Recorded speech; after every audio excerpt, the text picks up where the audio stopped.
最近有个很逆天的观点，就是现在的冠军比以前的冠军都要强，现在的冠军是历史上最强的冠军。理由也很简单，就是时代是进步的，所以现在的冠军都普遍强于以前的冠军。主播乍一听有点吓人啊，这属于比赛也看不懂，历史也没学好啊。首先时代是进步的，技术是进步的，这点咱肯定得承认。训练体系、技术体系、备战体系都比较完善了，现在的选手普遍下来比以前的要强一些，这是肯定的。但是他这个观点确实有点极端了，难道没有听说过超级天才吗？你比如说像铁血纳甘诺，你技术再怎么强，你身体跟不上他也是白搭。另外技术型的还有大流变型战士，像大力鼠跟古图琼斯，这就属于一个人抬高整个量级的竞争力。就像一群战力选手里面混出一个摔跤手，你就必须得练防摔。就比如当时的轻重量级被骨头跟 DC 拉衬的每个选手基本都很全面，再看现在的轻重量级全是战力选手。所以说这个历史的进步啊，需要天才来推动。就像牛顿一样，他活着的时候把科学界的水平拉得很高啊，然后在牛顿去世之后，他的科研成果一时半会儿也消化不了，需要时间来打磨。现在的轻重量级几乎就处于这个阶段，处于打磨阶段。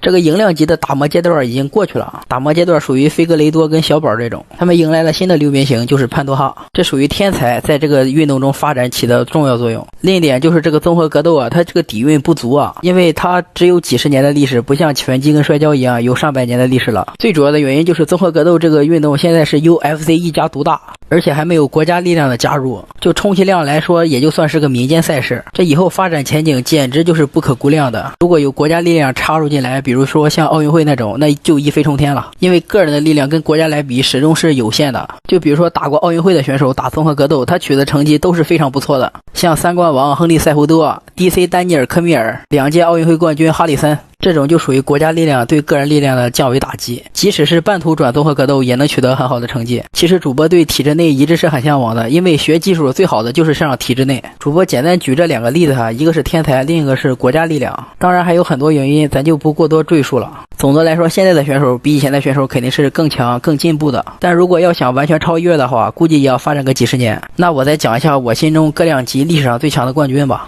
轻量级的大力鼠，雏量级的梅拉布，羽量级比较有争议，有人说是大帝，有人说是托普，主播更倾向于大帝一些。轻量级也有争议哈，有人说是小鹰，有人说是马哈，但是主播思考了好久，还是给马哈吧。次重量级是乌斯曼，中量级我认为是齐马耶夫，轻重这毫无疑问古图琼斯。重量级开始有争议了哈，有人认为是铁血，有人认为是火警，也有人认为是汤姆，但是主播的心中更倾向于琼斯一点，因为骨头是顶尖的大流变型战士，他的身体条件也很好，但是他重量级的比赛简直是又少又有争议。那最后还是给树之哥铁血纳甘诺吧。OK 兄弟们，我们下期见。